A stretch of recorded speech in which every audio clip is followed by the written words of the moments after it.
online no nível de item, né? E aí você tem ali o IMB com as reviews ali dos filmes dos usuários, né? Aham. Tava tentando fazer alguma coisa com esses textos, etc. Eu me deparei com uma questão ali que chama Hanging Faces, eu acho que é uma coisa de Deep Learning que tem Transfer Learning envolvido, né? Eu acho que assim, tem umas empresas que estão treinando umas redes muito grandes, assim, em cima de texto mesmo, né? E aí, de alguma forma, eles disponibilizam isso para a gente fazer uma espécie de transfer learning para uma base específica, né? Uhum. A minha pergunta é assim, né? Alguém assim já testou esse tipo de coisa para ver se funcionava, tal? Só para ver se é um caminho certo ou se Não, vale a assim, pena. não, com certeza, né, assim, você que é da área, né, de IA, né, você vê bastante trabalho aí sobre transfer learning, né, em IA, e isso também acaba se refletindo também na área de recomendação, né, então, tem bastante trabalho aí que usam redes já pré-treinadas e aí continua esse treinamento para aquele problema específico. Um exemplo bem simples disso, né, quer dizer, bem comum, né, não quer dizer que é tão simples, mas assim, é bem comum, é você usar os embeddings, né, então você tem lá, por exemplo, redes de deep learning que aplicam, tentam fazer, por exemplo, para recomendação baseada em sessão, session-based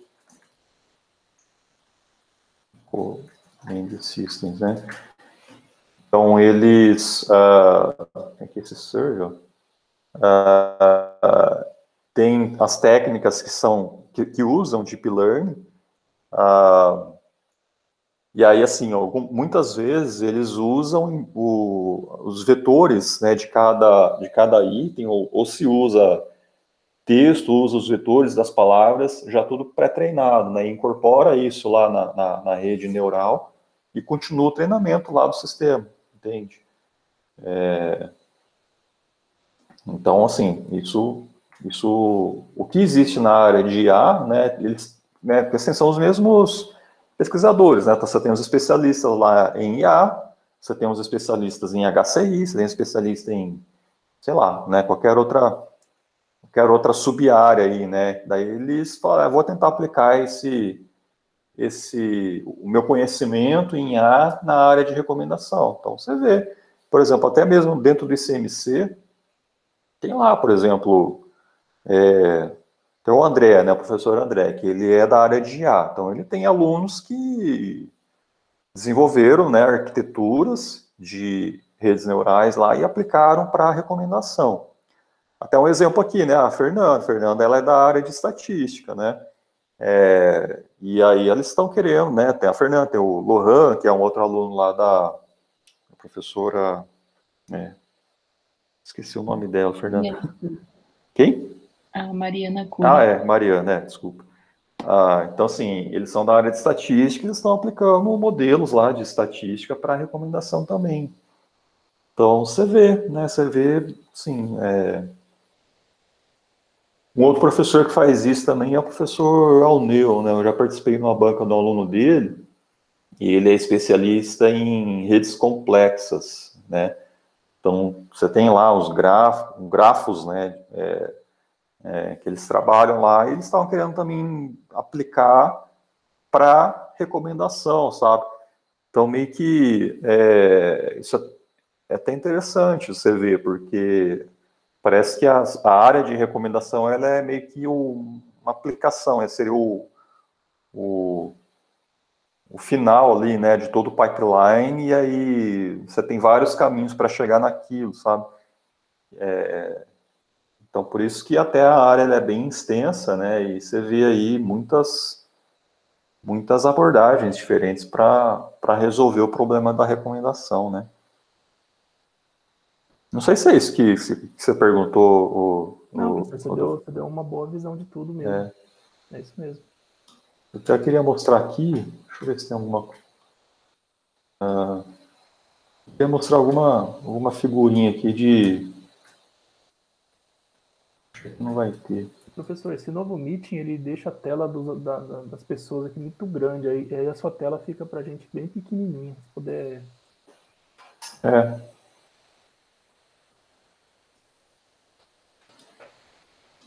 Estranho. Melhorou? Melhorou.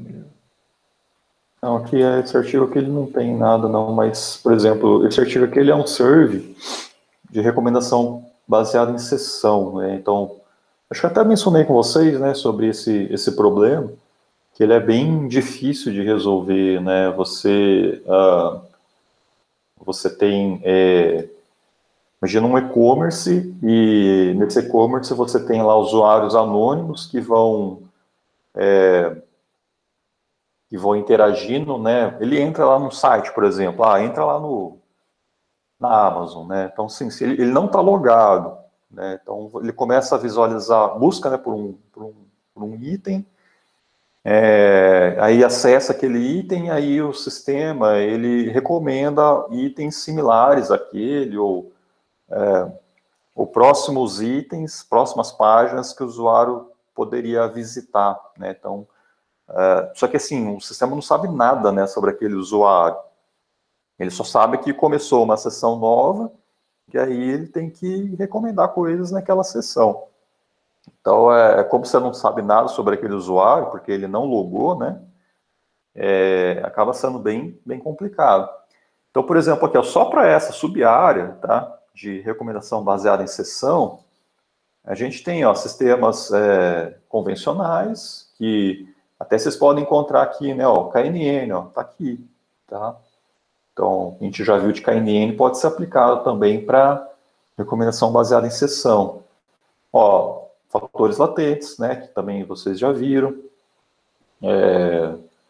E aí, né, vai embora. Então, tipo, você tem redes de Markov, você tem probabilístico, você tem já dentro da área de IA, né, tem de Deep Learning, você tem lá redes recorrentes, MLP, tá? Então, né, olha só a quantidade de abordagens que existem só para recomendação baseada em sessão. Então, imagina agora para outras sub-áreas, né, dentro de recomendação, tá? Então é isso. Professor? Oi? Uma pergunta aqui. Quando o senhor estava falando sobre avaliação, o senhor mostrou um aspecto muito qualitativo da parte de avaliação, né? Como o aspecto do usuário, como vem na perspectiva do usuário, né? E essas abordagens que o senhor colocou aí, Markov, KNN, redes recorrentes, me corrija se eu estiver errado, elas dão uma perspectiva, assim, elas tendem a quantificar, né? Elas tendem a dar, assim, elas tendem a pontuar para a gente, né? Que tem a visão lá dessa parte do programador em si, né?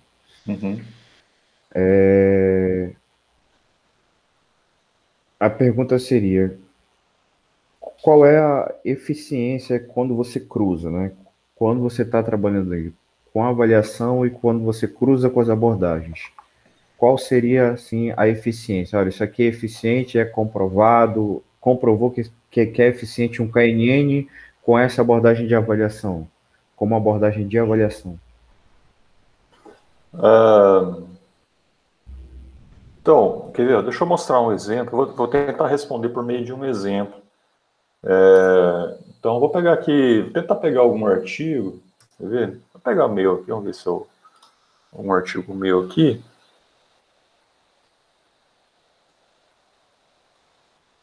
Deixa eu ver esse aqui.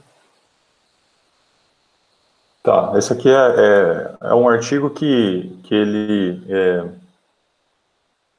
É um artigo que eu fiz lá com o pessoal não tem meu nome aqui, mas essa aqui não está na versão atual, mas eu fiz com o pessoal lá da UFBA e a gente estava propondo lá técnicas de calibração de recomendação. O que é calibração, né? É você tentar fazer o máximo com que as recomendações elas sejam justas para o usuário, tá?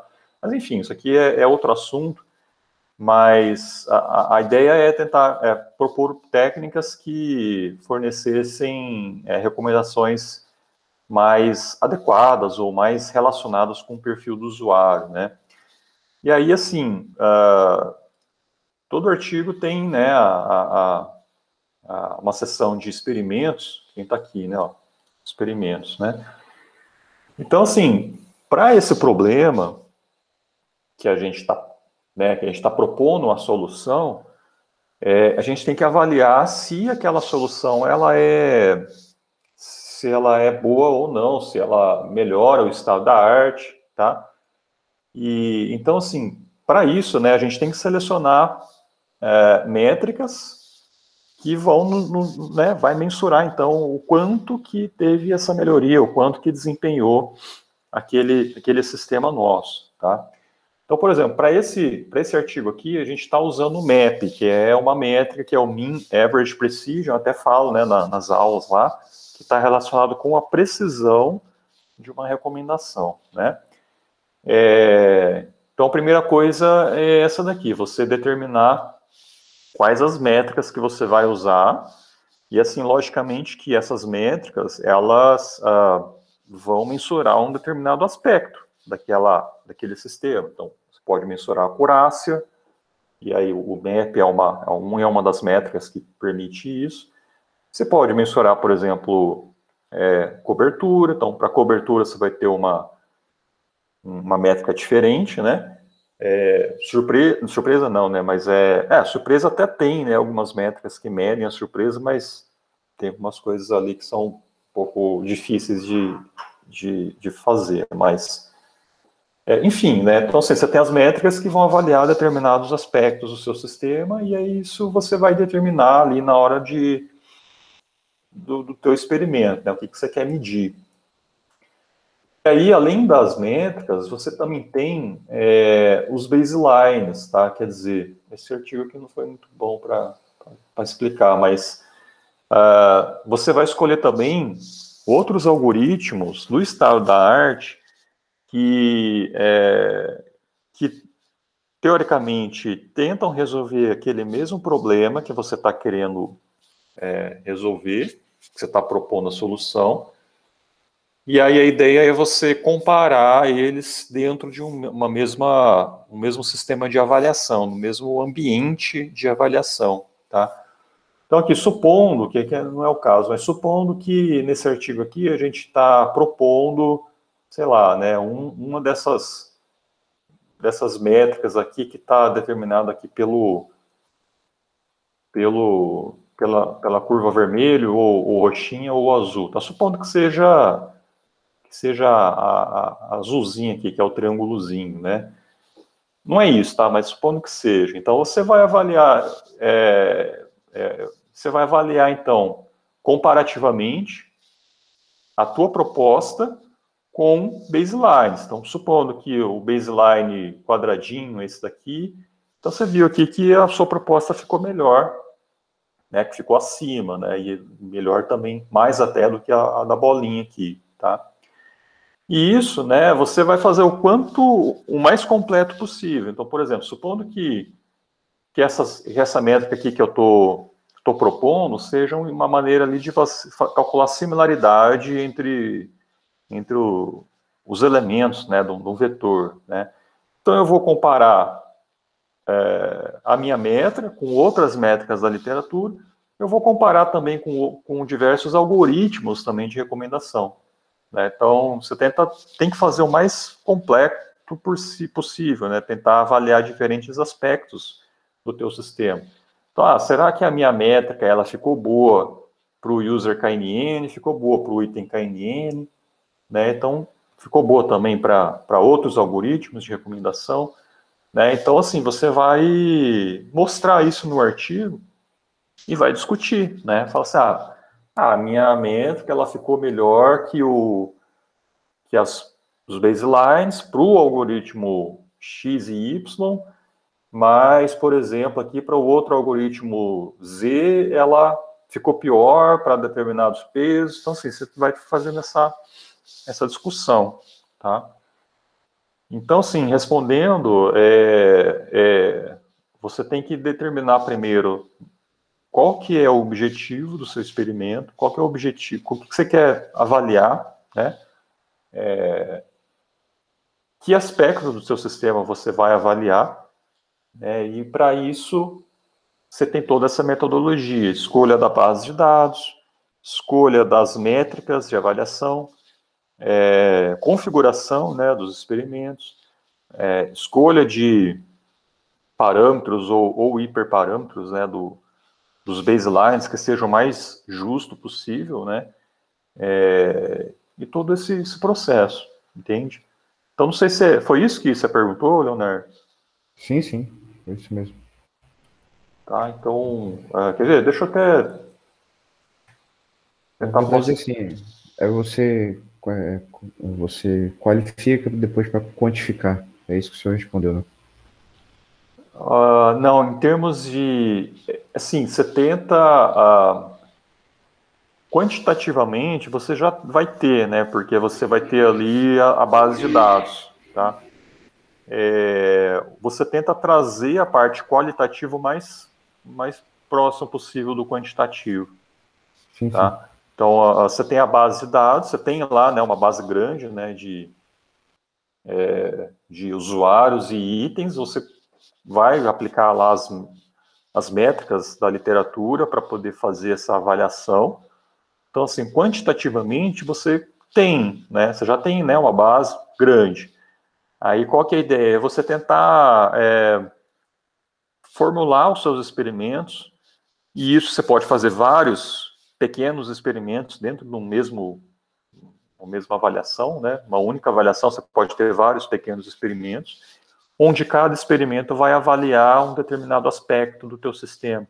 E é isso onde você traz, com isso você consegue trazer um pouco, né, da parte qualitativa para a tua avaliação quantitativa. Entendeu? Ok. Ó, um outro exemplo aqui nesse outro artigo, né? Ó, até aqui é só até interessante esse, porque aqui tem a ver com surpresa, né?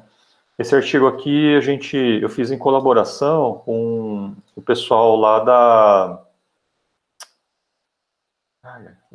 Irlanda, né? O professor Derek Bridge, ele até já veio aqui para o ICMC em 2019. Tem um aluno dele aqui, né? O aluno meu, Rafael, também, que ele já até defendeu já. A gente propôs aqui um sistema de recomendação e ele usa que ele faz a explicação também daquela recomendação, né? Então, assim, a proposta aqui primeiro você tenta explicar uma recomendação, e aí se a explicação for legal, for boa, for convincente, aí você recomenda ela para o usuário. É interessante, até isso aqui foi, né, a ideia do pessoal de lá, né? Daí a gente fez essa colaboração para incorporar algumas coisas do Rafael, de representação de itens, processamento de língua natural e etc. Mas, assim, dado que a gente precisa explicar uma recomendação, essa recomendação ela precisa ser, o sistema precisa ser transparente, né? Por que não tentar explicar primeiro uma recomendação, né? E se essa explicação for convincente, aí a gente recomenda, tá? Então a ideia é essa do artigo. E aí, assim, a gente queria avaliar diferentes aspectos desse sistema e que tinham a ver não só com acurácia, mas também em termos de surpresa, né, em termos de diversidade, né? Então, aí para isso a gente, cadê? A gente selecionou, né? A gente selecionou métricas para cada uma desses aspectos. Então, você tem precisão diversidade, surpresa, novidade e cobertura, tá? Reparem que tudo isso é para uma avaliação offline, né? Então, até antes aqui a gente fala de... Não sei se está aqui... Em algum lugar aqui deveria aparecer as métricas usadas, né? Acho que não está aqui.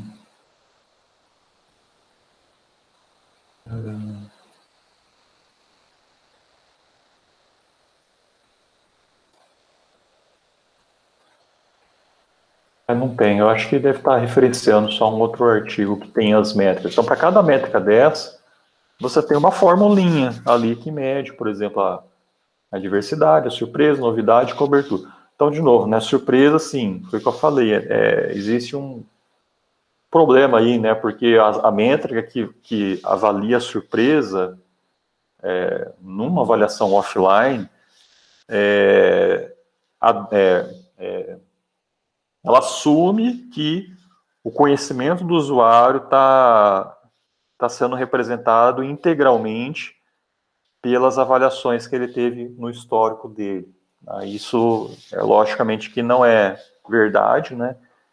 Então, quando você recomenda alguma coisa para o usuário e essa recomendação ela é totalmente diferente do que está no histórico dele, a métrica assume que isso despertou surpresa nesse usuário, mas pode ser que não seja verdade, né? Porque o usuário ele pode conhecer de um assunto e não ter interagido nada sobre aquele assunto com o sistema. E aí o sistema recomendar algo sobre aquele assunto para o usuário não vai ficar surpreso, mas porque ele já conhece aquele assunto, né? Tá? Então, assim, tem essa discussão em cima disso. Mas, enfim. Então, assim, isso aqui é mais um exemplo, né? Onde a gente está tentando incorporar a parte qualitativa em uma avaliação quantitativa, uma avaliação offline, né? E algo que é bem interessante também é quando você consegue fazer no mesmo trabalho, no mesmo artigo, tanto a avaliação offline, como também uma avaliação online, né, que é algo que até a gente faz aqui, ó. Tem a avaliação offline, ó, que a gente mostra como que foi feito, como que os experimentos foram configurados, né, os parâmetros, o teste estatístico, né, que a gente faz para verificar se um sistema foi melhor estatisticamente do que o outro, né? E aí, mais para frente aqui, a gente tem também o user trials, né, que são os experimentos com usuários. Então, aqui nesse caso, o que a gente fez? A gente criou uma versão online do sistema, tá? Tem até a figurinha dele aqui, ó.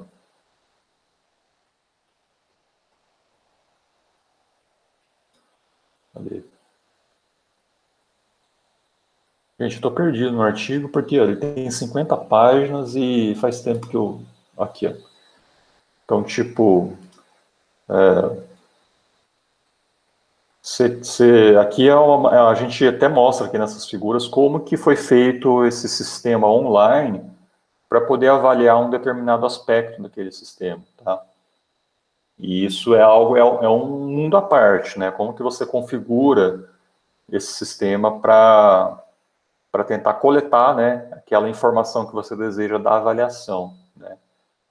E aí a gente, então, criou essa versão online, e aí chamou o usuário, né, que, assim, na prática, né, sendo sincero para vocês, o que é? Você pegar aluno de graduação e mandar lá para eles avaliarem, né?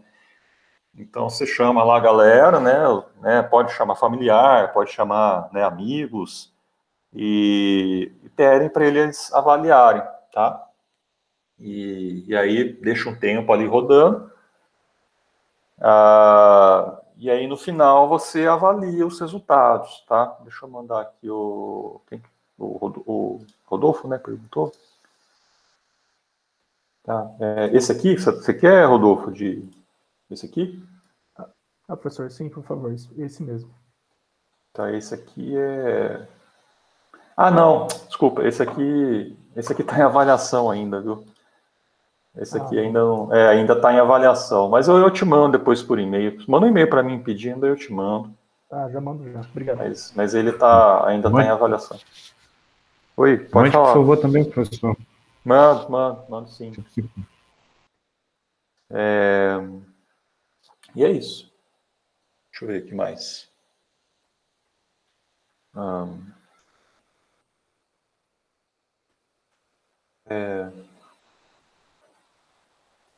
Tá, bom, até um exemplo, gente, que eu acho que não deve estar mais... Não está mais disponível, né? Tem o pessoal aqui, o Bruno, né, que é um aluno meu de IC, a gente também está fazendo uma avaliação online até ocorreu semana passada, né? O Bruno, o que ele queria fazer, né? Até também relacionado com surpresa, a gente queria avaliar qual que era a necessidade de uma explicação, de uma recomendação, dado o grau de surpresa que foi gerado no usuário, sabe? Então, ele criou lá um sistema também, né? Um website ali.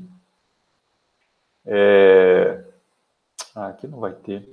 Aqui só tá os resultados, né? Mas assim, era uma recomendação de músicas. Então, o usuário, inicialmente, ele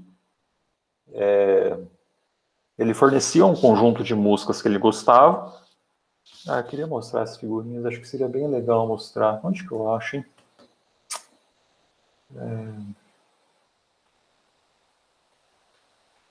Versão online, eu acho que deve ter até saído do ar já.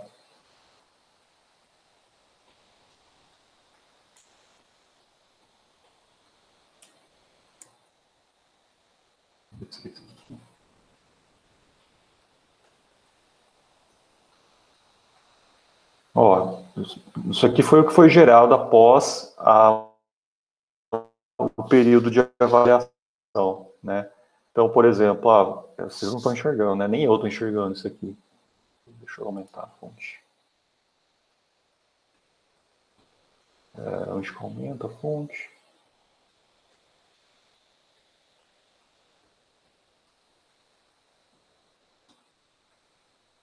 Zoom. 200. Então, por exemplo, aqui, né? Assim, dado o sistema, né, online, usuário... aí você tem aqui vários usuários, né? Então, tipo, né, eles estão anonimizados aqui. Mas eles forneciam, por exemplo, algumas músicas iniciais que eles falavam que gostavam, né? E depois a gente tinha algumas perguntas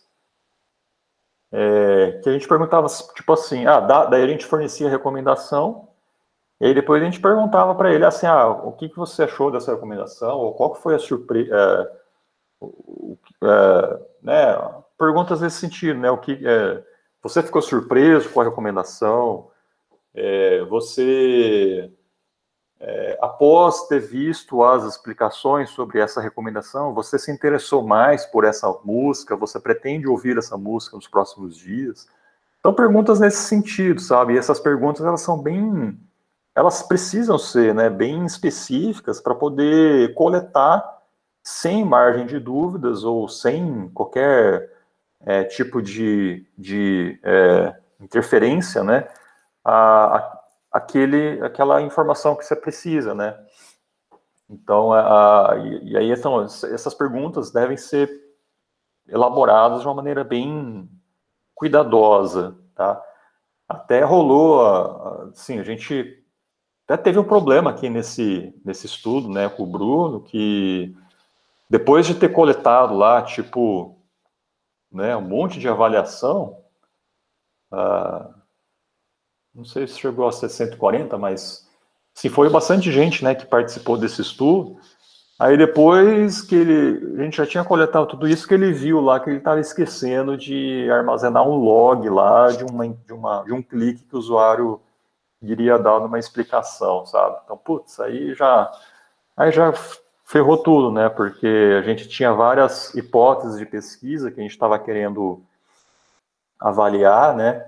E aí, como ele teve esse problema, esse bug lá no sistema, a gente não estava coletando uma dessas interações, que são esses vetorzinhos aqui, aí a gente não conseguiu fazer a avaliação sobre daquela hipótese específica, né? Daí a gente até teve que desconsiderar essa hipótese e só considerar as outras que a gente conseguiu coletar, né? Então, assim, você vê por conta de um errinho pode dar esse problema, né? E isso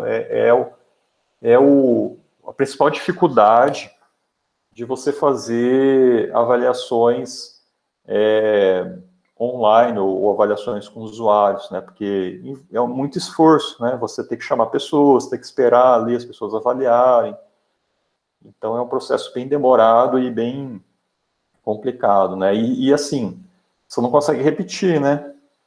Esse eu acho que é o pior problema é você não conseguir replicar ou refazer esse experimento com aqueles mesmos usuários, né? Porque esses 140 usuários que estão aqui, se você pedir para eles avaliarem novamente, eles já vão olhar aquele sistema com outros olhos, né? Porque eles já conhecem o sistema, já conhecem né, como que funciona ali as recomendações ou as explicações. Então, pedir para eles reavaliarem, você já vai estar enviesando esses resultados, né? Então, e esse enviesamento a gente não quer, né? Então, é isso que eu estou falando, né? Assim, é bem complicado fazer, tá?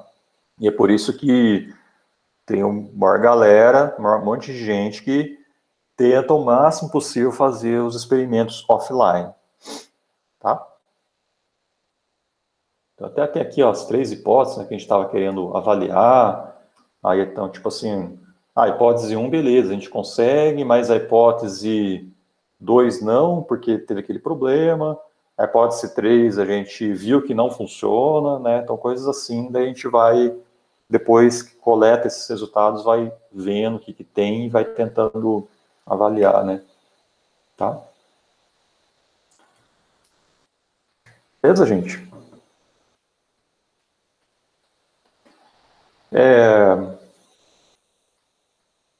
Bom, vamos fazer um intervalo, gente? 5 minutinhos? Beleza. Então, daqui a pouco a gente volta.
E aí, gente, estão de volta?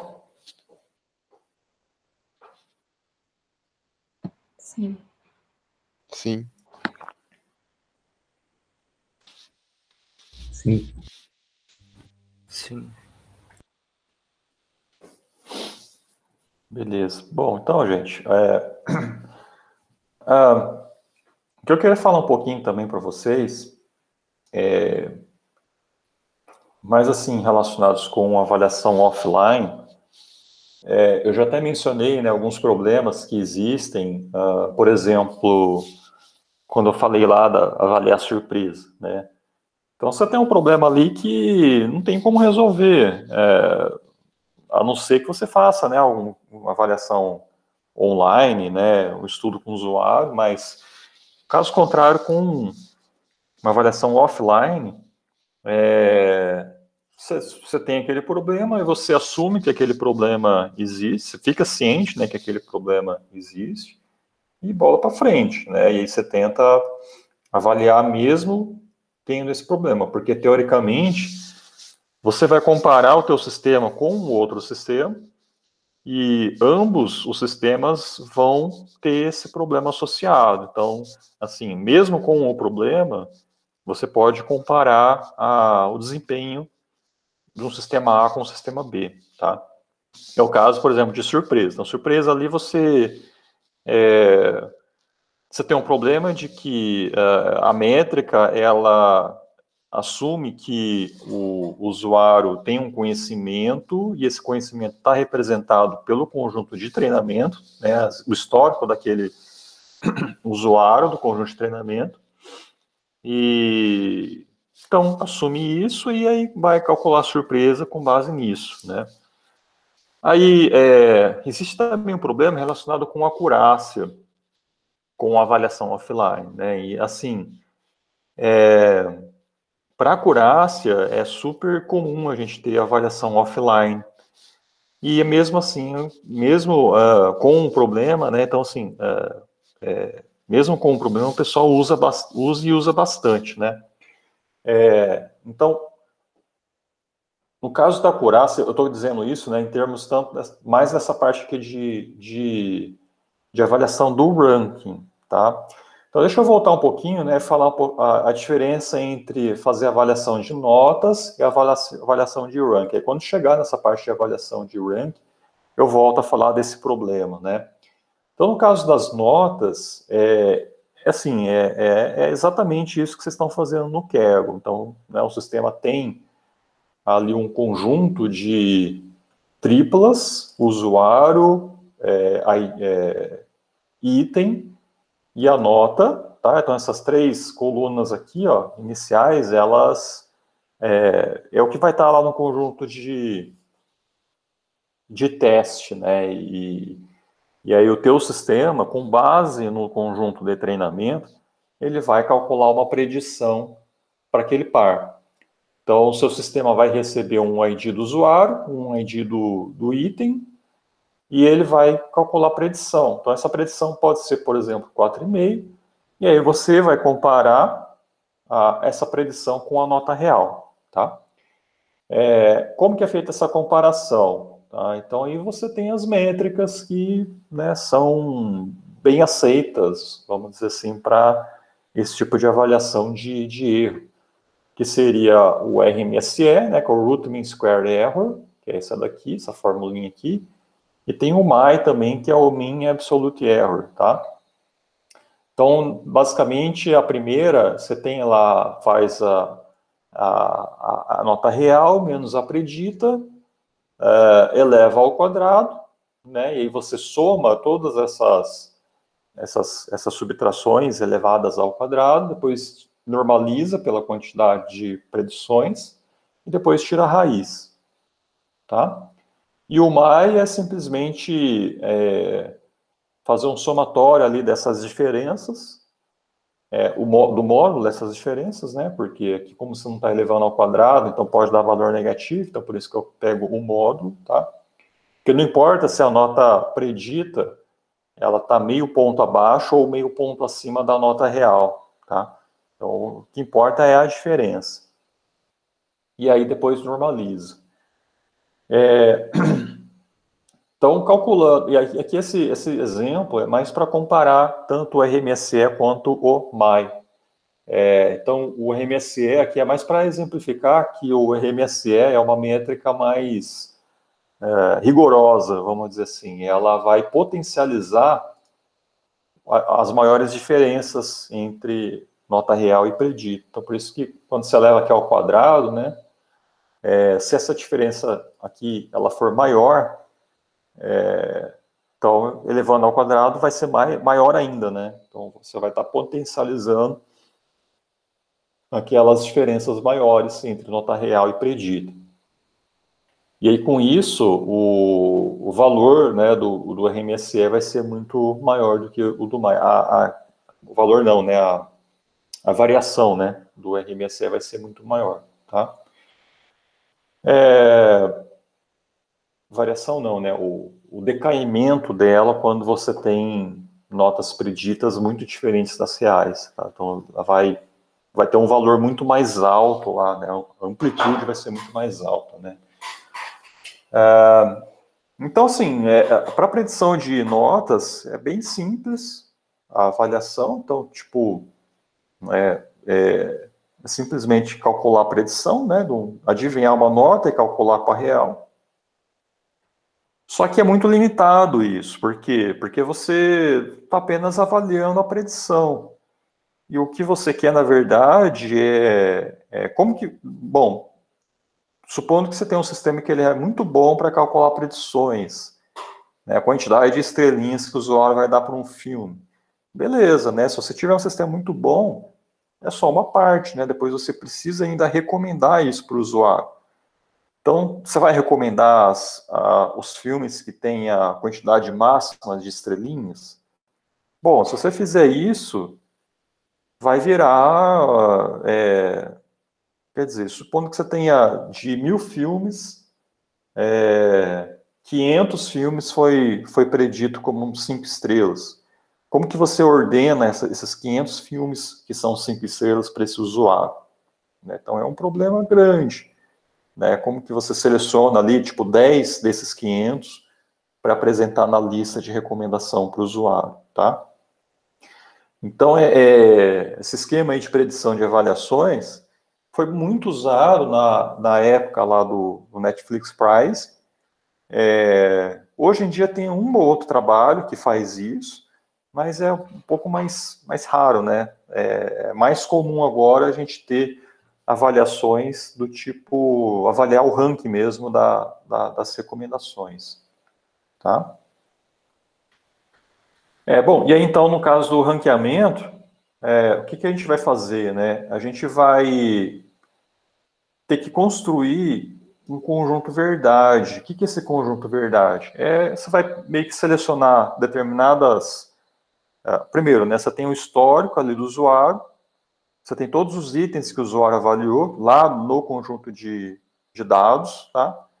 E aí, dado aquele usuário com aquele conjunto de dados, você vai pegar uma parcela daquelas interações daquele usuário e falar que aquilo são interações conhecidas e a outra parcela são as interações que o sistema não conhece.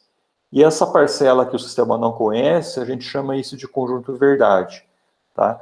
Então, você vai ter lá, tipo, como se fossem os itens que são relevantes para o usuário, é como se fossem as classes, né, de um determinado dataset lá de classificação. Você vai ter algumas entradas que vai ter alguns labels, e aí você precisa classificar aquelas entradas por cada um daqueles labels, e aí depois você vai comparar com os labels reais, né? E aí aqui é a mesma coisa, você vai ter um conjunto de itens que o usuário avaliou, né, em algum momento, que você deixa reservado para dizer que é o seu conjunto verdade, que são como se fosse se um sistema de recomendação recomendasse exatamente aqueles itens que estão no conjunto verdade, o seu sistema teria acurácia de 100%. Tá? Só que aí é onde está o problema, né? Porque pode acontecer duas situações. A primeira Aqui eu estou exemplificando, nessa figurinha, o conjunto verdade, que é esse arquivinho aqui, né? Então, é aquilo que você separou do conjunto de dados para teste. Então, para cada usuário, você vai ter, por exemplo, 5 itens que ele avaliou em algum momento lá do sistema real, né, do sistema da Movilens, por exemplo, né, que é um sistema online. Então, eles vão lá e faz o dump daquelas interações para criar esses conjuntos de dados, né? Então, pega lá a Movilens, por exemplo, eu falo para um usuário, eu separo 5 itens que ele avaliou e falo que aquilo é o conjunto verdade. Então, supondo que seja esse cara aqui de cima, né? O que pode acontecer, né? Então, assim, são duas coisas que podem acontecer. A primeira é o usuário ter interagido com um item sem querer. Ou ele interagiu visitou, mas ele não gostou, né? Ou ele acessou, viu, mas, né? Ou ele acessou ele sem querer, tá? Então, supondo que seja esse item 6 aqui, ó, tá até em vermelho. Então, assim, como o sistema, supondo que você não tenha as notas, né? Assim, você não tem feedback explícito, né? Apenas feedback implícito, só acessou ou não acessou. Quando você faz essa separação, pode ser que, mesmo que esse item esteja no conjunto de teste, aquele item não é relevante para o usuário. E o sistema vai interpretar como é relevante, tá? Porque está lá no conjunto de teste, tá? Então, isso pode acontecer, e aí o seu sistema de recomendação, se ele for bom, melhor até, né, do que o que está lá no conjunto de dados, ele pode não recomendar o item 6, porque ele descobriu que o usuário não gosta desse item 6. E o que vai acontecer? O seu método de avaliação vai prejudicar o seu sistema. Então, o seu sistema ele é bom porque ele não recomendou o item 6, porque ele sabe que o usuário não gosta, de alguma outra maneira ele descobriu que o usuário não gosta, mas como esse item 6 está no conjunto de teste, ele vai interpretar isso como um falso negativo, né? Quer dizer, o sistema não recomendou, mas o item é relevante. Desculpa, o sistema não recomendou e ele é relevante dado o conjunto verdade, né? Tá? Então, quer dizer, o item 6 ele está no conjunto de teste, o sistema assume que é relevante, mas ele, na verdade ele não é relevante, e o sistema descobriu que não é relevante e não recomendou, e mesmo assim ele foi prejudicado. Tá? E o contrário pode acontecer também, que o sistema descobre um interesse do usuário, ele descobre outros itens que estão relacionados com esse tópico que é do interesse do usuário, aí ele vai lá e recomenda para o usuário aqueles itens, só que esses itens não foram interagidos por aquele usuário daquela base. E aí o que vai acontecer? O sistema vai assumir que aquilo é um falso positivo, tá? Então, por exemplo, o usuário, ele tem interesse no item 1 e no item 8. Só que esses dois itens não estão no conjunto verdade. Por quê? Porque em algum momento no dump daquela base de dados, daquele sistema lá, da Movilens, por exemplo, o usuário não conhecia aqueles itens ainda. Então, ele não interagiu com aqueles itens e, consequentemente, o conjunto verdade a ser criado não vai conter esses dois itens, tá? Mas o seu recomendador, por ele ser bom, ele vai lá e recomenda. Então, ele vai gerar um falso positivo. Tá certo? Entenderam, gente? Essas duas situações aí?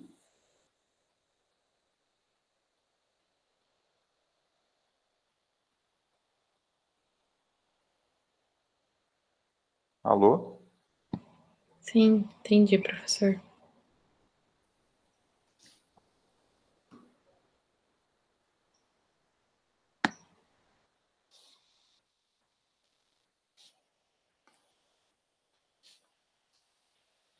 beleza.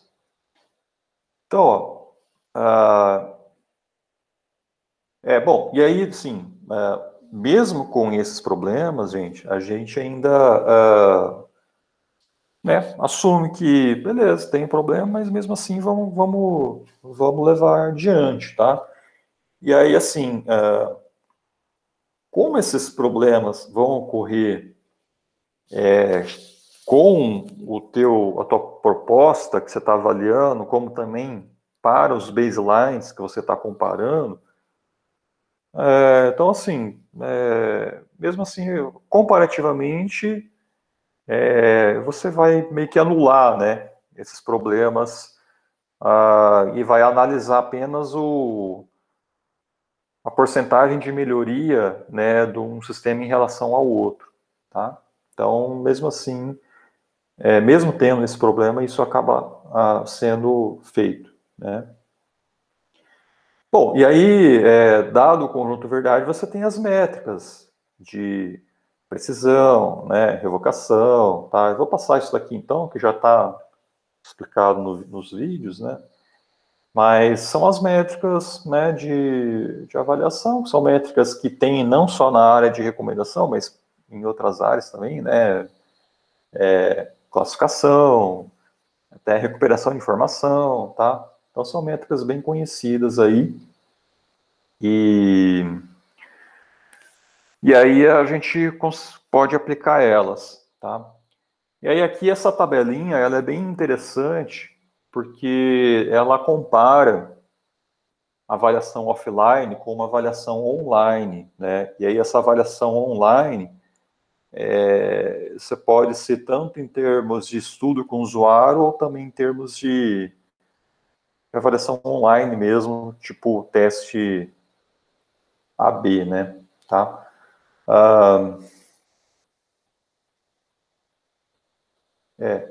Acho que é isso, né? Então, assim, na avaliação offline, o que a gente tem? A gente tem a base de dados, que tem lá usuários, itens e interações, que a gente chama lá de ou notas, no caso de um feedback explícito, ou feedback implícito, né, que seria uma transação, por exemplo. Tá? Já numa avaliação online, o que a gente tem? A gente tem o feedback do usuário, que pode ser coletado por meio de questionários, ou pode ser até notas, né, se for um feedback explícito. Tá? Então, é algo que... Ou pode ser a taxa de cliques também, tá? Então, você tem esse tipo de coleta aí das interações. E aí, o que a gente tem aqui? Né? A gente tem um histórico de cada usuário. Né? Então, da base de dados, você tem lá, para cada usuário, você tem um conjunto de interações que ele coletou, e aí a gente chama isso de histórico, e esse histórico, né, como eu falei antes, vai dividir treinamento e teste, o conjunto de teste é o seu conjunto verdade, né? E aí a gente tem aqui, entre parênteses, né, esse problema que eu acabei de falar, né? Então, nem todos os itens recomendados são, de fato, avaliados, né? Por quê? Porque você pode ter itens que foram recomendados pelo seu sistema que são muito bons, né? Que são relevantes, mas como não está no conjunto de teste, no conjunto verdade, aquela interação, o sistema, né, não vai computar aquilo como positivo. Tá?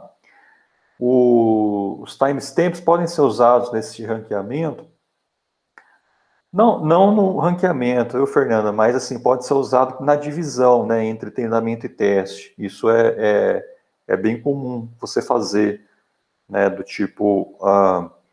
para separar entre treinamento e teste, como o conjunto de teste seria, teoricamente, os itens futuros, né, que o usuário iria interagir após a recomendação,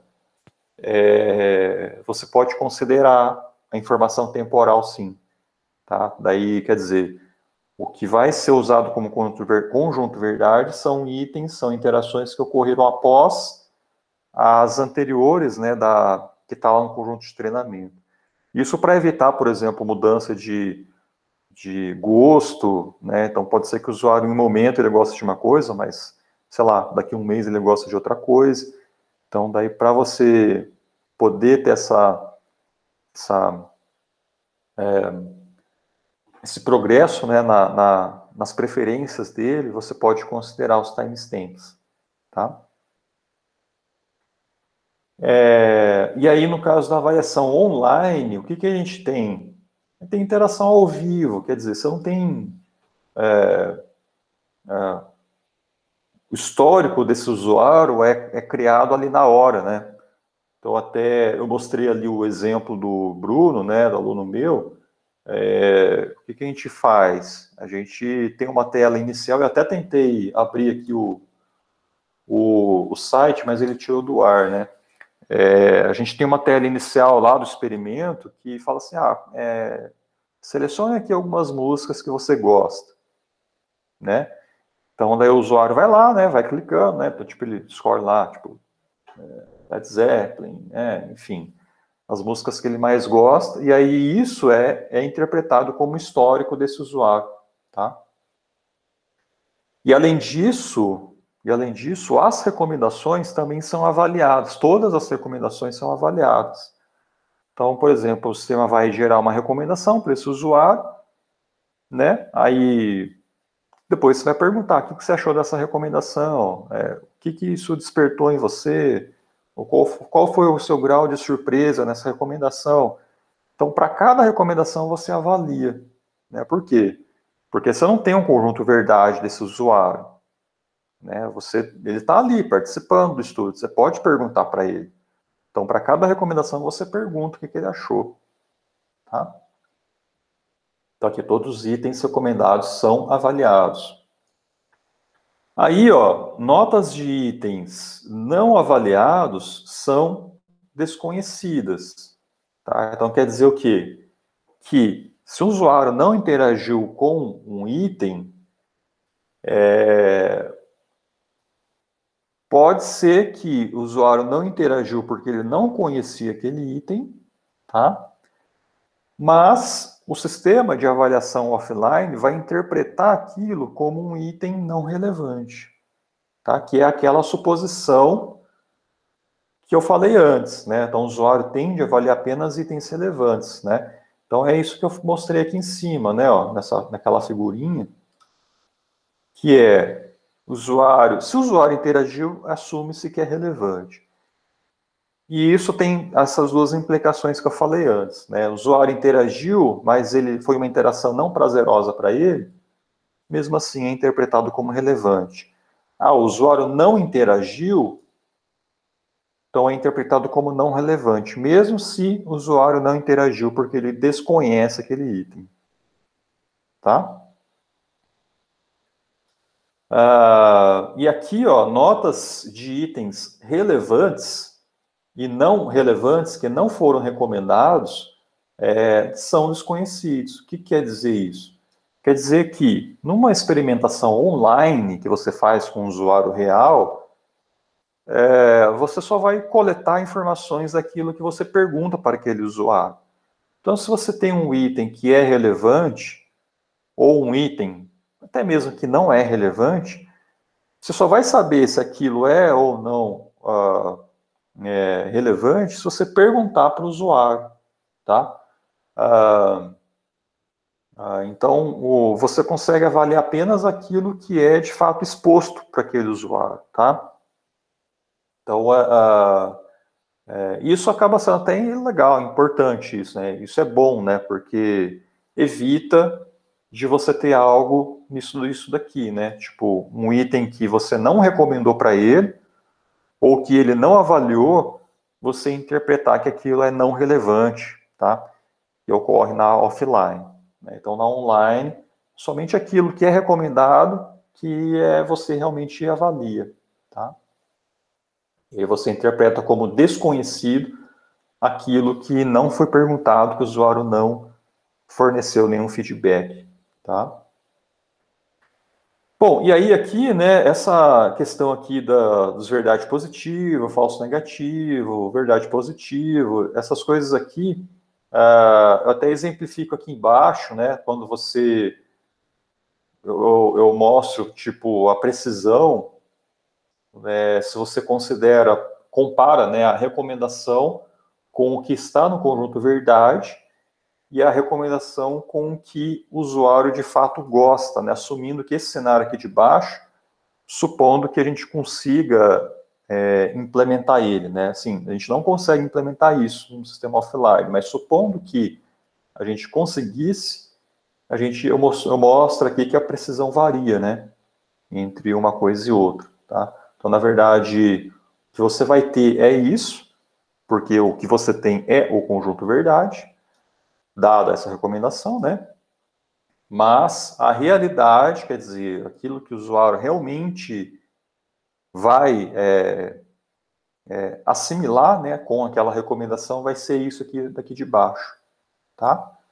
Então, essa assimilação da recomendação seria isso daqui, tá? Por quê? Porque isso daqui é o que ele gosta, tá? É a realidade. Mas o sistema não conhece isso, então não tem como você calcular isso com uma avaliação offline. Tá certo, gente? E aqui é a mesma coisa, tá? Num cenário onde que seria o segundo problema, né? Do tipo, que é quando a precisão que você vai obter da avaliação offline é maior do que a interpretada pelo usuário, né? Que é do tipo, você recomenda coisas que estão no conjunto verdade, mas que o usuário não gosta, né? Esse item 6 aqui, ó. Então a precisão vai ser maior, mas na realidade o usuário não gostou daquele item, né? Quantas vezes você recebe uma recomendação do YouTube de um vídeo lá que está relacionado com algo que você clicou sem querer, né? Você está lá no YouTube, clica sem querer num vídeo, aí o sistema começa a te recomendar coisas sobre aquilo e você não gosta, né? Tá? Então é extremamente comum isso daí, né? Tá?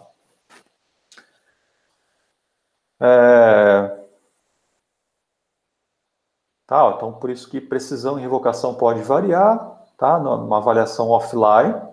Isso por quê? Porque a verdade positiva, falso negativa pode variar também, tá? Então isso vai acarretar nisso aqui de baixo. E já numa avaliação online, a precisão é ok, revocação é questionável, por quê? Porque revocação, se vocês olharem na fórmula, elas avaliam, ela avalia, né, a cobertura, tá? Então, tipo assim, dado um conjunto de itens que são relevantes, quantos que foram recomendados para o usuário? Então, assim, se você não recomendar um item relevante para o usuário, você não vai saber se é relevante ou não, porque o usuário não vai te informar se foi relevante ou não, tá? Então, por isso que é questionável, né? Porque se um item é relevante, mas o usuário você não expõe esse item para o usuário e o usuário não dá feedback sobre aquilo, não tem como você adivinhar, não tem como você saber se foi não tem como você mensurar, né, a revocação, tá? E a mesma coisa aqui, né, ó, falso negativo e verdade negativa, esse Nzinho quer dizer negativo, quer dizer que se é falso negativo, quer dizer que o sistema não recomendou, mas era relevante. E o verdade negativo o sistema não recomendou e não era relevante, né? Só que assim, como em ambos os casos o sistema não recomendou, sendo falso ou verdadeiro, né? Você não pode determinar. Por quê? Porque o usuário não foi exposto àquela recomendação e ele não pôde avaliar. Tá bom?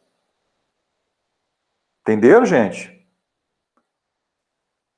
É confuso isso, ó, mas podem perguntar aí, tá? Se vocês não entenderam, eu explico de novo. São. Professor, Oi? tem uma métrica que a gente costuma usar assim, eu já trabalhei assim, por exemplo, em banco, né, que a gente fazia a criação de listas para vender um produto, né? criava, é como se fosse um ranking mesmo, quem eram os clientes mais propensos, era um modelo de propensão, né? Modelos mais propensos para aceitar determinada campanha, né? Por exemplo, assim, eu tinha uma métrica ali que ela chamava lift, né? É muito parecido com precisão, assim, mas não necessariamente era precisão, né? Que era a quantidade, a menor quantidade de clientes que eu preciso abordar para ter a maior taxa de conversão, mais ou menos assim que a gente trabalhava lá. Aham. E tem uma relação com o verdadeiro positivo e tal, mas leva em consideração a quantidade de clientes abordados, alguma coisa assim. Mas não é necessariamente só essa matriz, né? Tá. Era mais um comentário como esse, assim. Não, legal, legal. Como que chama? É, chama, acho que é Lift. Lift. Sim, Lift. Deixa eu procurar aqui também para ver o nome certinho. Lift Análises.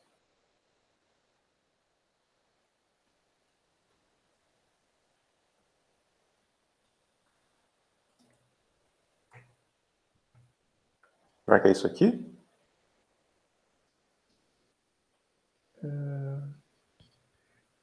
Se digitar, por exemplo, Gains and Lift Charts, acho que fica melhor.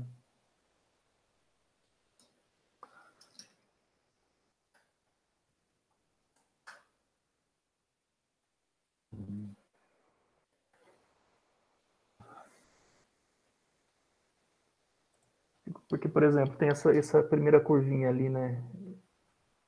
Isso aqui? Ele dá uma ideia da relação entre o percentual de. Acho que esse aí tá legal para ver, né? A primeira figura traz ali o percentual dos usuários abordados com relação a respostas positivas, né? Então ele faz essa Aham. relação entre. Acho que no eixo Y ele deve ser muito parecido com o verdadeiro positivo ali. Aham.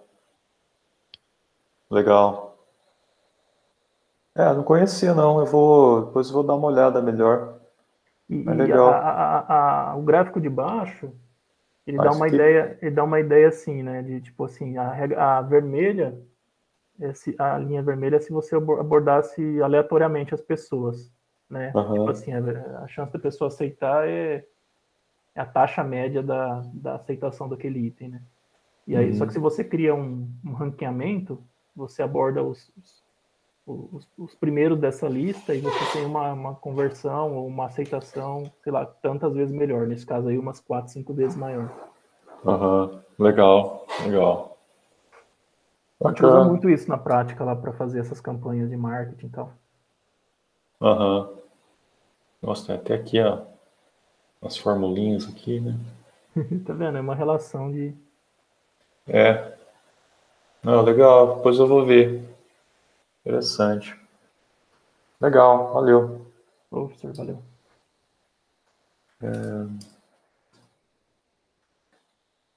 Beleza. Bom, eu acho que era isso, gente. Aí, bom, tem aqui, a gente até já comentou alguma coisa aqui, né, da surpresa, né? Eu já falei de serendipidade também para vocês. Cobertura, né? Cobertura, o quanto que o sistema consegue cobrir, né, os itens da base, né, e também em termos de usuário, quanto que o sistema consegue fornecer recomendações para todos os usuários, né, cadastrados, tá? Confiança também é algo bem interessante, né, porque quanto mais você aumenta a confiança desse usuário, mais ele, né, vai usar o seu sistema, tá? Como que você pode aumentar a confiança, né, do sistema, né?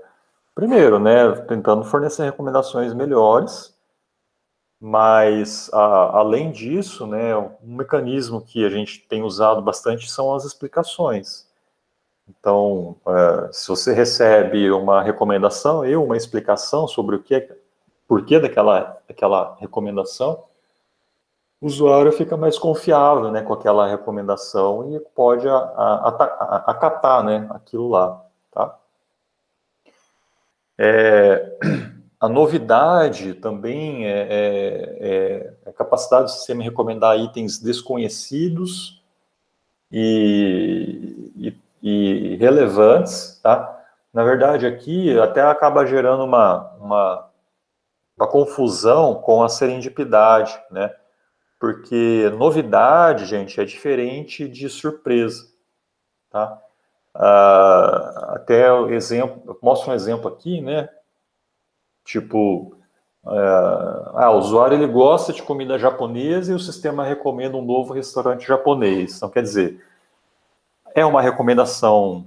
Você tem novidade, né? Porque o usuário não conhecia aquele restaurante de comida japonesa, mas o usuário não ficou surpreso com aquilo, né? Porque ele sabe que o sistema sabe que ele gosta de comida japonesa, tá?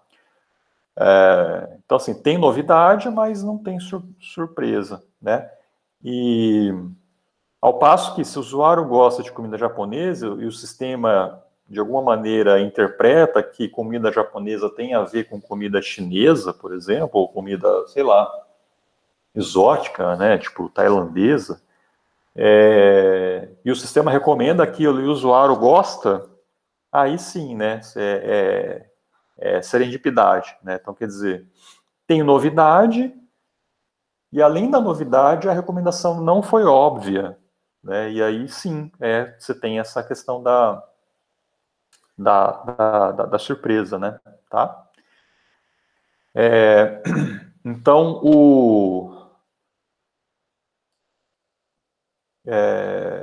então, aí você tem essa diferença, né? Então, assim, são termos que são relacionados, mas são diferentes. Cada um tem tem a sua definição, né? Então, por exemplo, novidade, surpresa, serendipidade, diversidade, tá? São todos termos aí que têm as suas respectivas definições e acaba tendo uma certa confusão aí, tá? Mas eu acho que aqui está bem explicado, né? Então, entre novidade e serendipidade, tem essa relação aí com a obviedade da recomendação, né? Tá? E aí a diversidade não tem muita coisa quer dizer, a diversidade pode ocorrer numa lista de recomendações, e mesmo tendo diversidade, você não ter nem novidade nem surpresa, tá? Então, quer dizer, a diversidade o que é, né? Dado uma lista de recomendação, o quanto que os itens dessa lista vão diferir entre si. Então, você pode ter uma recomendação de uma lista com alta diversidade, do tipo assim, eu vou pegar um filme de cada gênero para recomendar para esse usuário. Tá, para essa lista aqui eu vou recomendar coisas de ação, coisas de comédia, coisas de ficção científica, enfim. Então, assim, a sua recomendação, né, sua lista de recomendação vai ser super diversa, vai ter alta diversidade. Mas não significa que você vai despertar surpresa ou novidade para o usuário. Pode aumentar a probabilidade, mas pode ser que não acarrete, tá? E até, gente, existe até algo bem conhecido, que a diversidade ela é inversamente proporcional à acurácia, tá? Até nos artigos, ver se tem alguma coisa aqui nesse aqui. A diversidade ela tende a diminuir conforme você aumenta a acurácia da recomendação. Isso ocorreu aqui nesse artigo, né, nosso, mas também ocorre também na maioria dos casos, tá? Ver. Diversidade versus... não, aqui não. Aqui seria alguma coisa do tipo... diversidade versus precisão, né? Precisão, diversidade... aqui não está comparando uma coisa com outra. Deixa eu ver se tem uma tabelinha aqui. Aqui, ó. Ó. Tipo...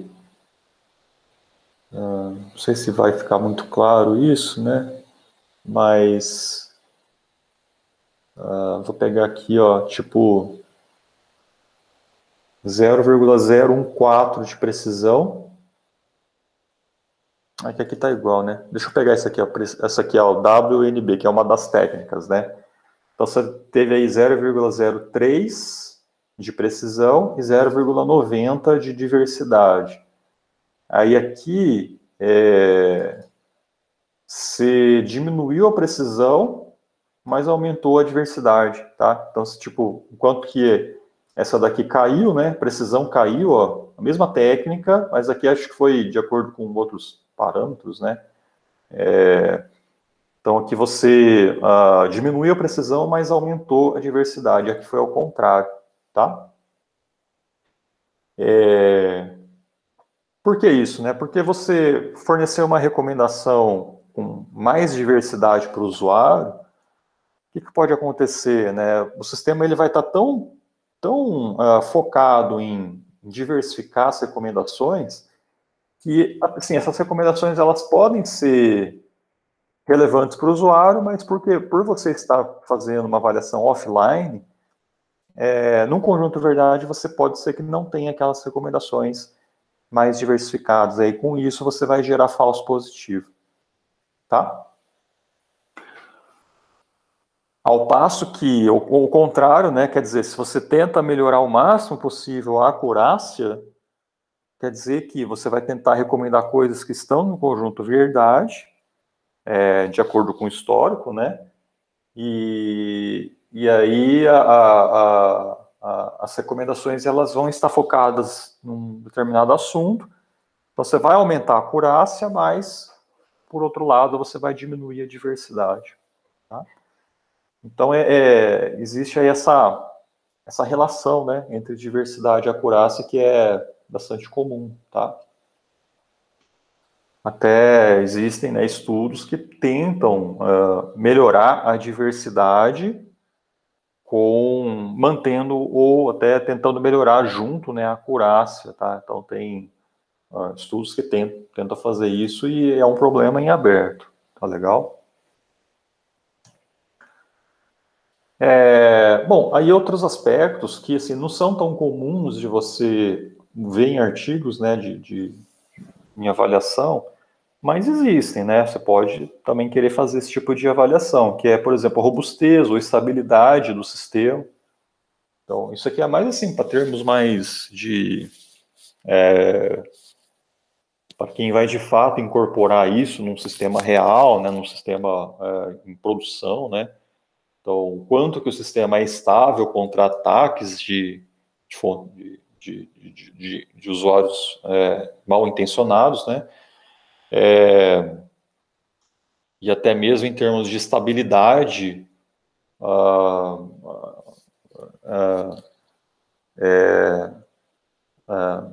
essa questão aí, né, de você sofrer ataques, essas coisas, tá? Ou, por exemplo, tipo, você tem muita gente que está tentando acessar ao mesmo tempo, né, um sistema, e muitos usuários estão tentando acessar ao mesmo tempo o sistema, como que o sistema vai se comportar, né, em termos de recursos computacionais, essas coisas. Escalabilidade, né, tempo de treinamento, tempo de predição, recomendação, requisitos de memória. Aqui a gente até vê, né, coisas assim, quando você vê artigos que mostram, por exemplo, complexidade computacional, ou medem tempo, né, de predição, né, ou de treinamento, tá? Então a gente vê algumas discussões sobre isso em artigos. Bom, acho que é isso, né? Depois, referências. Aí, deixa eu ver se tem mais alguma coisa aqui.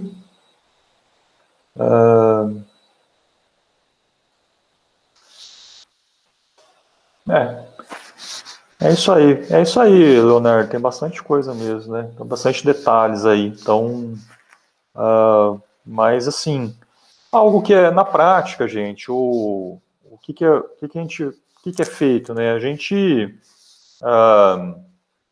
quando vai avaliar um sistema sobre um determinado aspecto, aí a gente procura por referência, procura por outros trabalhos que fizeram algo parecido, aí tenta seguir aquela mesma metodologia que os outros autores fizeram. Isso é menos chance de errar, tá?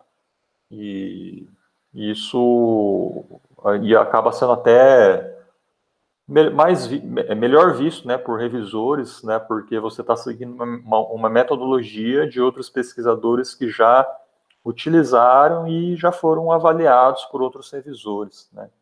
Então isso acaba sendo bastante comum. Pode falar, Fernando.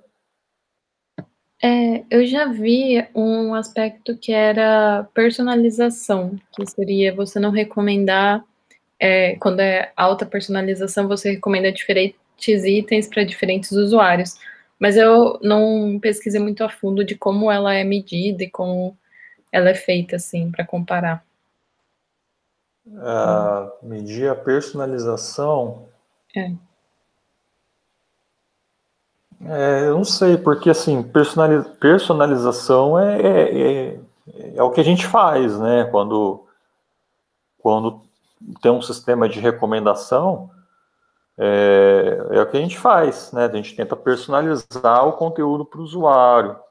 Sim, é que mede quando a personalização é alta, porque você não está recomendando os mesmos itens para diferentes usuários, seria alguma coisa assim. E aí, Sim. ver o nível dessa personalização em um sistema. O que tem, quando você, assim, é muito comum a gente ter, assim, uma dos algoritmos de baseline que a gente usa, assim, nos nossos experimentos, é o não personalizado, né? Então, por exemplo, você pode pegar lá um recomendador aleatório ou um recomendador, por exemplo, o most popular, né? Os mais populares. Então, assim, são recomendadores que vão recomendar, né, sem muita distinção sem considerar, né, a questão das preferências. E aí sim você consegue comparar em termos de o quanto que aquela recomendação personalizada melhorou a acurácia ou melhorou alguma outra métrica em relação a não personalizado, né? Então acho que seria mais ou menos isso. Entendi. Mas é bem comum, né? Então, aqui nesse aqui acho que não tem, mas acho que nesse outro aqui deve ter, tá? Então deve ter, que é assim, é super comum assim você usar, assim, o que não pode é você usar como baseline no teu trabalho apenas um não personalizado, né? Então você vai falar assim, vou comparar minha técnica com o most popular apenas. Isso, né, já vai ser meio ruim, né? Já vão falar que você tem que escolher um baseline personalizado também para poder comparar com a sua técnica, tá? Mas aqui não tem nesse aqui, mas existe essa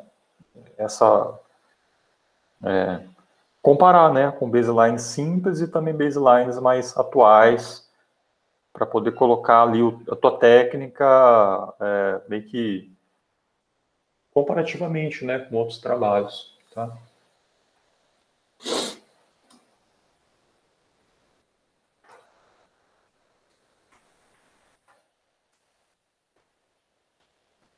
Mais alguma coisa, gente? Ô, professor, Oi? nisso tudo, quando eu vejo assim, por exemplo, eu entro num site ali, por exemplo, sei lá, submarino, né?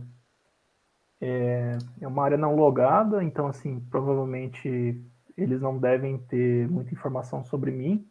Eles jogam na tela ali talvez os itens mais vendidos, né? Tipo celular, TV, né? Eles devem ir por aí, né? Assim, dado Sim, o nível de informação que eu tenho desse usuário, eu disponibilizo o melhor, sei lá, a melhor recomendação possível, né? E aí, como eu não conheço nada, eu devo jogar o que mais vende, o que tem mais valor, sei lá, alguma combinação disso, né?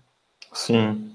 E, e, e nesses casos, assim, a gente até pergunta um pouquinho já, né? Como que vai acontecendo essa mudança esse acúmulo de informação e mudança de modelo, né? Assim, como é que, por exemplo, assim, pô, o Rodolfo entrou, não conheço nada dele, e então eu vou recomendar o que mais vende, o que é mais valor agregado, vamos por assim, né? Celular e tal.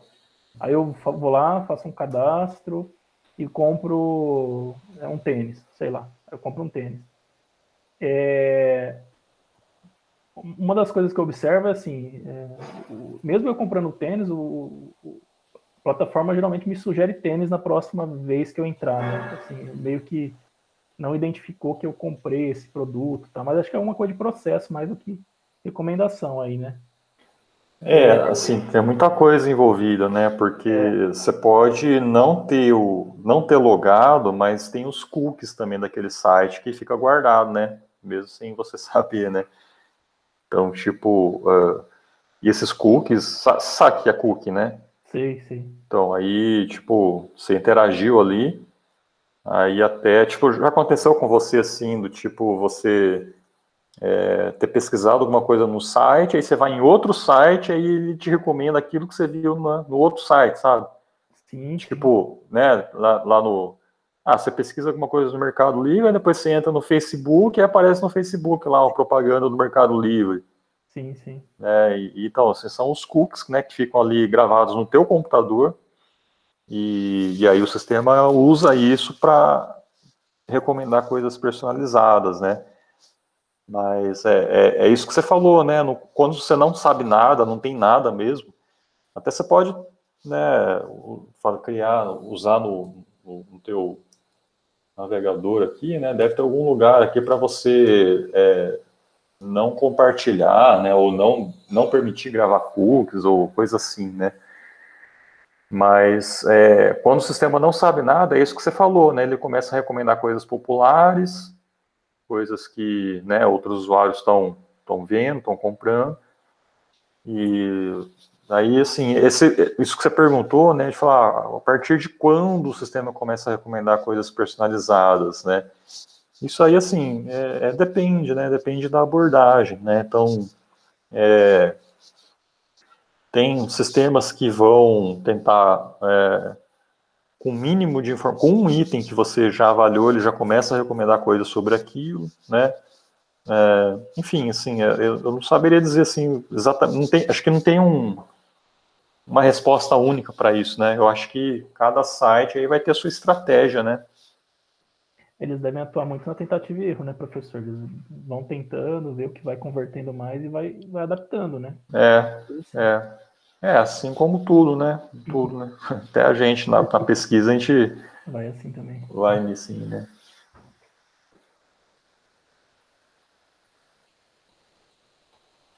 Bom, é isso. Mais alguém, gente?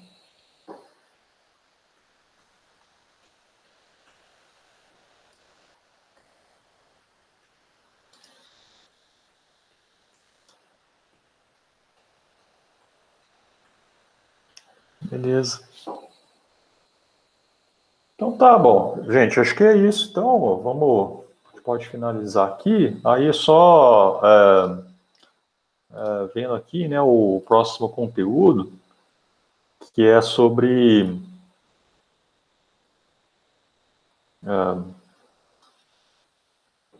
baseado em conteúdo, né? Então, tem os vídeos lá, né,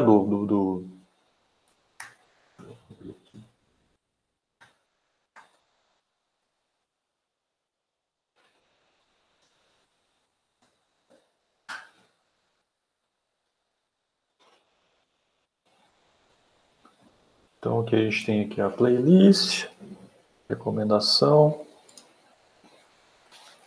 Então, seria... Então, aqui a gente viu, né, avaliação, são essas... é uma aula só, tá? Aqui que está duplicado. Mas, baseado em conteúdo, a gente tem duas aqui, né? Então, procurem assistir, então, a essas duas videoaulas, tá? Filtragem baseada em conteúdo. Agora que vocês entenderam aí a parte de KNN, de fatoração de matriz, vai ficar bem mais tranquilo, né? Agora, baseado em conteúdo, é até mais simples, tá? E aí, semana que vem, a gente revisa esse conteúdo, tá? Fechou, gente? Beleza?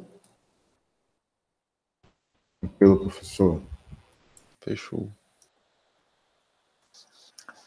Então tá, gente. Deixa eu fechar aqui. Então tá, boa semana a todos, então. E qualquer dúvida aí podem perguntar, tá bom?